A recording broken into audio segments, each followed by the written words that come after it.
Hello friends, welcome to Joy of Life. So today we are going to look at another medium level problem from Leetcode. The problem number is 34. Find first and last position of element in sorted array. The description says given an array of integers nums sorted in ascending order, find the starting and ending position of a given target value. If target is not found in the array, return -1 in array. So if we don't find, we need to return it in this way. So let's look at some examples. So here we have given with the array containing 5, 7, 7, 8, 8, 10. And we need to find out 8. So if I put index to this array like 0, 1, 2, 3, 4, 5, so you can see that 8 starts from index 3 and ends at index 4. So we are just sending back the start and the end index for the array sorted order. So we need to return only the starting and the end index. So as mentioned in the question, that if you don't see that value to be present over here, for example, array like 5, 7, 7, 8, 8, 10, and the target is 6, wherein the 6 is nowhere to be seen in the array, then we need to return -1 in the array. Since -1 cannot be an index of the array, so we are returning a negative value. So array index starts from greater than or equal to 0 and goes on till the size of the array. So we need to return this. So this is the problem all about. Do give it a try yourself, and let's move over to the board and see how we can solve this. So let's say I have taken an array over here which is of size 10, and we have elements like 3, 4, 4, 5, 5, 5, 5, 5. There are 5 5s, 8 and 13. And let's say we are looking for the number 5 in this array, right? So in this case, what will happen? I have marked the indexes as well for the array over here with green. So the 5 starts from the index 3 and ends at index 7. So we should return 3 and 7. So this is our target that we wanted to find. So one easy approach could be to have a start and an end. So end we can initialize with the integer.main, and start we can with integer.max. And what we can simply do is iterate over the entire array.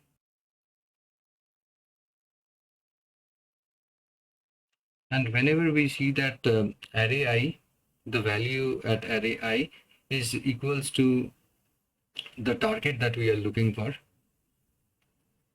we can update the start and the end index. So what we can do is, for the start, what we can do a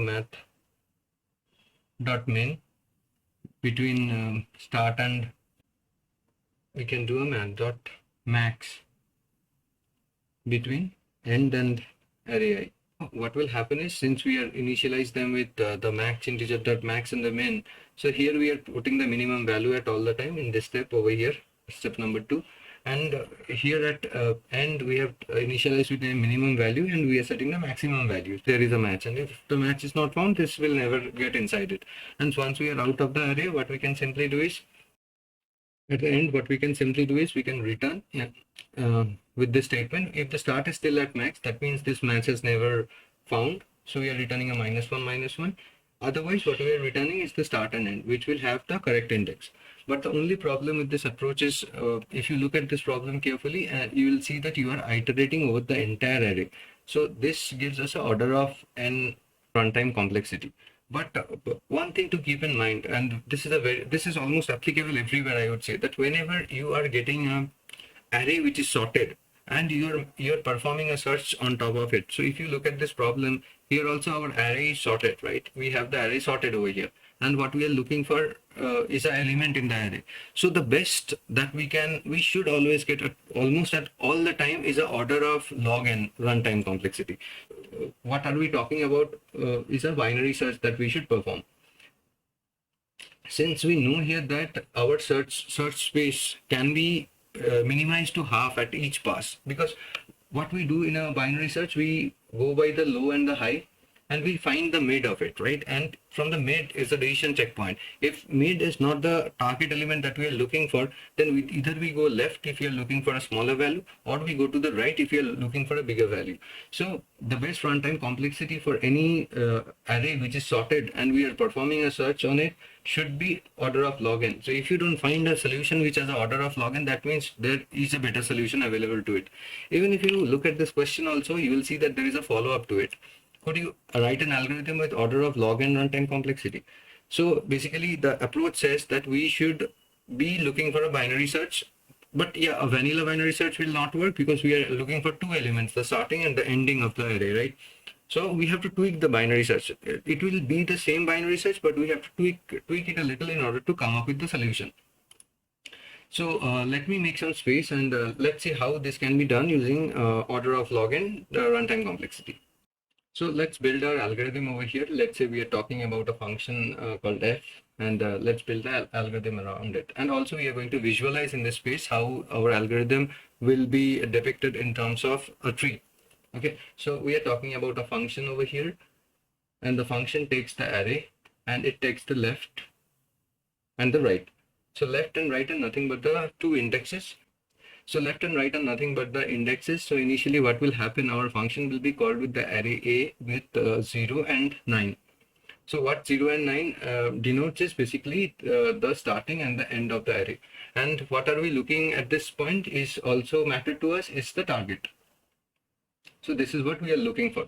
So now we'll see how our algorithm will work. So the first thing that we need to calculate over here is the mid of the array. So how a binary search works is we take the left and the right and we find out the mid.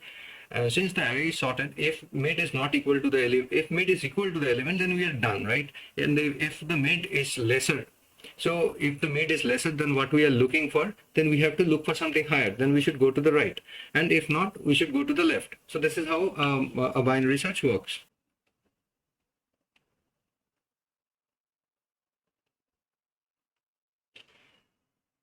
Okay, so what we'll do is, so once we identify the mid, we are going to check if a mid is equal to the target or not. So basically, we are not only doing a binary search over here, we are also modifying the search because we are looking for the element from the starting of the target to the end, because here our target element could be a repeating element, right? So what will happen in this case? So let me put it in white over here. So we'll get 9 by 2, which is 4.5, and which will drop the 0.5, and we have the mid at 4. Okay, so the mid that we are talking about is this at this point of time. So there, now I know that I have found my element. So mid is equal to the target that I am looking for. Now, in our case, in the modified binary search that we are performing over here, what we need to know, do I have the same, do I have the target present to my left as well or not, and right as well or not? So see here it could be a case that this 5 that we have identified over here could be the starting, could be the ending, or could be somewhere in the middle, right? So there will be 3 cases that we need to check over here. So one thing that we know is that mid is currently pointing to the target value. So the next thing that I should be checking out over here is if mid minus 1. Now I want to know that if my mid minus 1 is also the same value or not. If that is the case, that means the starting is somewhere to the left of the array. So we should continue going towards the left of the array. So that's what we are going to do over here. So we are going to call the same function again with a. Now we are going towards the left to find out the starting point, right? So what we'll be doing basically is we'll change our left. We'll not change our left. So left remains as is, but our right, which was at the length of the array at the moment, now I know that the element will be present somewhere over here that I'm looking for. So what I'll be doing is I'll be passing mid minus 1, and my target remains as is. So now in this sub-array that I have just shown over here, this line, so in this array I am still looking for a 5, right? And what will happen? So in this case, a new function will be spawned over here. So it will be called with the array itself a, the left is unchanged, and it will be mid minus 1. So the previous mid was 4, so I'll be calling it with 3. I'm not putting the target value in this function, just keep in mind that our target value is 5. So otherwise, so this is one of a case wherein my left element is also equal to the target value. So there could be a case where the left element is not equal to my target value, right? So what implies in that case? In that case, it implies that that index itself is the starting for the target value that I am looking for. So I am going to put that condition here as well. So in the else condition, what we are going to put? We are going to put that start. Now I have found the start. So I know I am sitting at the target, but the value to the left of me is not target. So in that case, what I can say is that the starting point is nothing but the mid, right? Similarly, for the right side also we need to do the same thing. So for the right side, what we'll be basically doing is we'll have a similar if check again. So just keep in mind, I am not putting the boundary checks over here, but in the actual code, we'll be putting the binary checks as well. I mean boundary checks.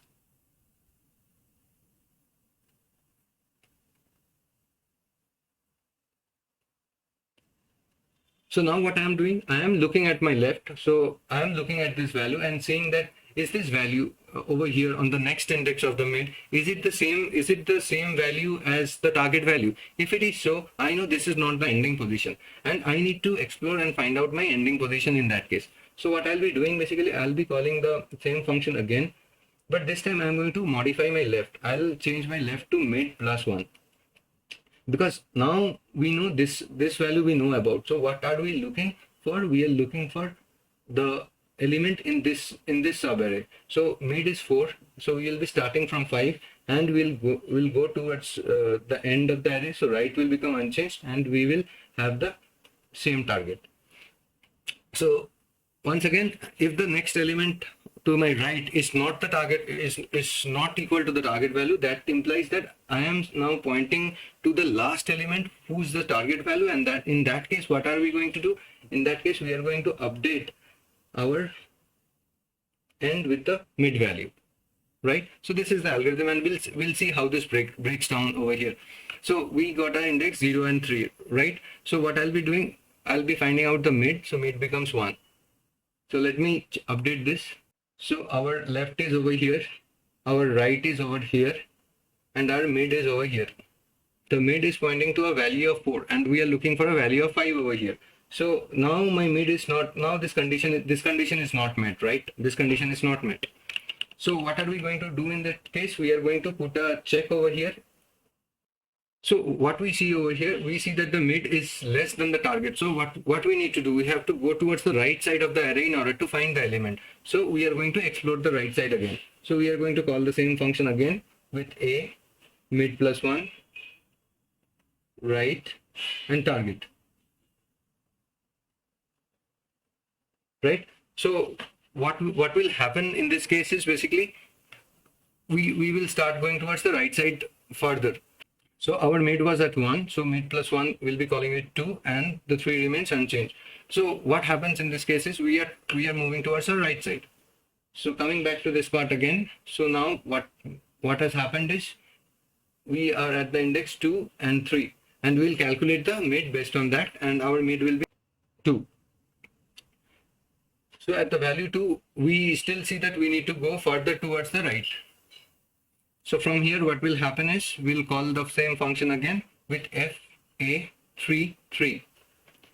So fa33, what does that imply is basically that left and right is pointing to the same index. So that is over here. So our mid becomes 3. Now just looking at this value, what we'll see is that this condition is satisfied. So this is false and this gets satisfied. So we point our mid, we'll point our start to 3, but we don't know our end yet. So since we have found this, we are no more going into the recursion, as you can see over here, recursion, and we will start finding our right. So let me get rid of all these that we have marked over here. So now this part of the recursion will come into effect. Back to the mid 4, and we see that on our right we still have a value which is same as the target. So we call the same function again. So I am marking the right side with a different color. So let me put a, and we start looking from the index 5 and we look to index 9. So this is the subarray that we are talking about at the moment. So this is the left, this is the right, and this index 7, that becomes our mid. Index 7, what we see is that this condition is met over here, and at the same time what we see is this condition is also getting satisfied because mid plus 1, the value at the next index, which is 8. So what are we going to do? We are going to immediately go and update our mid to 8. So as you can see that at every point, what we are doing is we are going into a search again, but with the array reduced to nearly half of the size of the array. So this gives us a complexity of runtime complexity of log n. Okay, so we are going to move over to the code and see how this function goes. So we are going to return an integer array. So let's create that first. So integer array, let's call that as a result, and let it be a new int, and let's initialize that with -1 and a -1. The case wherein we could not find anything, right? And at the end, we are going to return the result. Now we are going to call our function. Let's call that binary search, the name of the function, which will take the nums and which will take the left, which is initially to the 0, and the right to nums.length -1. And we are looking for the target, so we'll pass the target as well. And we need to update the results. We are going to update, pass the result as well. Okay, so we are going to create a void method over here, named it binary search, and it's going to take the nums array, the left, the right, and it's going to take the target as well, and it's going to take the array of results as well, where we need to update the result. So in actual code, we should have a preventive check where we should see that our left should not go past the right. So if left is greater than right, we are going to terminate immediately. Otherwise, what we are going to do, we are going to calculate the mid, which will be a left plus right minus left by 2. So once we have the mid, we can have three cases over here. So one is that the nums mid is equals to the target that we are looking for. That is the first case. The second case could be nums mid is lesser than what we are looking for. Nums mid is less than target. Okay. And the third case is wherein the nums mid is greater. So it is denoted by else. So anyways, if these two are not satisfied, then it's evident that the nums mid is greater than mid.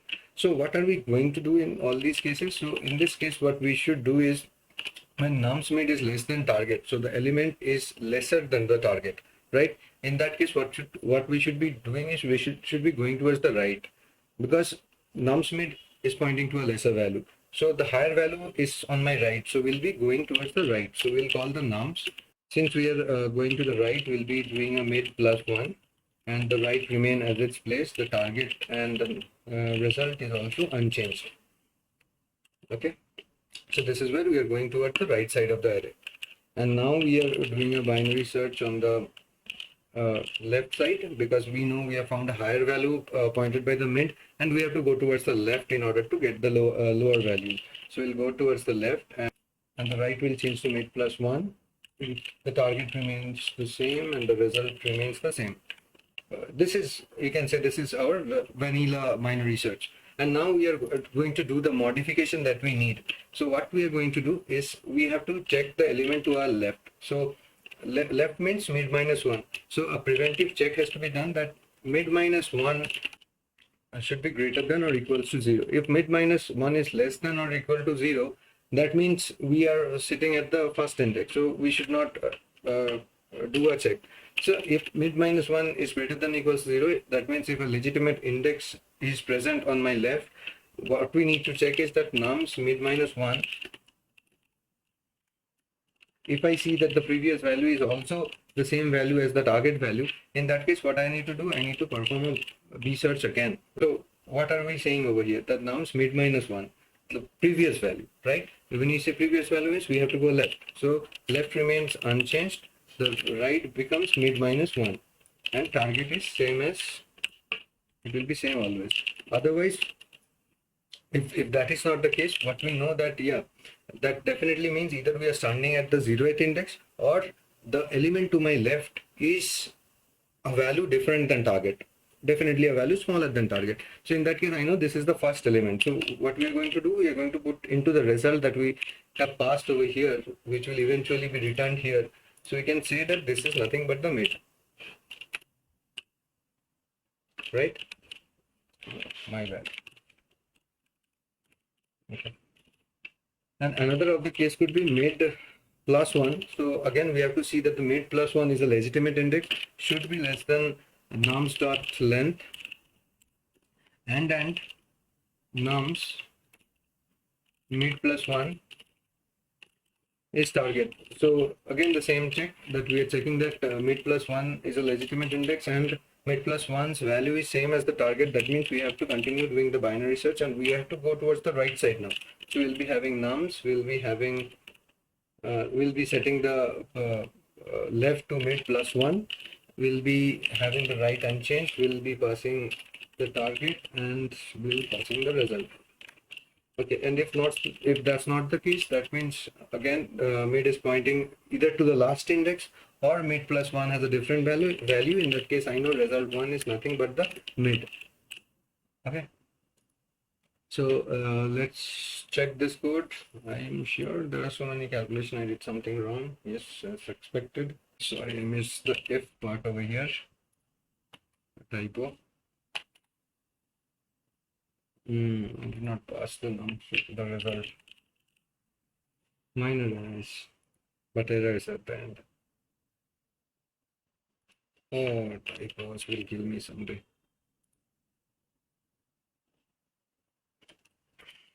So yeah, it has been accepted. As you can see that we have identified the index correctly. So let's do a submit and check for the wider range of test cases. So we get a stack overflow over here where there is no matching. So let's analyze what went wrong. So another minor typo over here. I have wrongly written it as +1. It will be -1. Since we are making a search on the left side, so it will be mid -1 and the left will be in its own place. So let's do a submit and see how the performance is with the wider range of test cases. So yeah, it has been accepted with 0 milliseconds. As you see that since we have used a binary search, the performance is really awesome compared to what it would have been for a linear search. So let me do something. Let me quickly give you a glimpse of how it would look in a linear solution. So let me duplicate this tab and let me write down the code.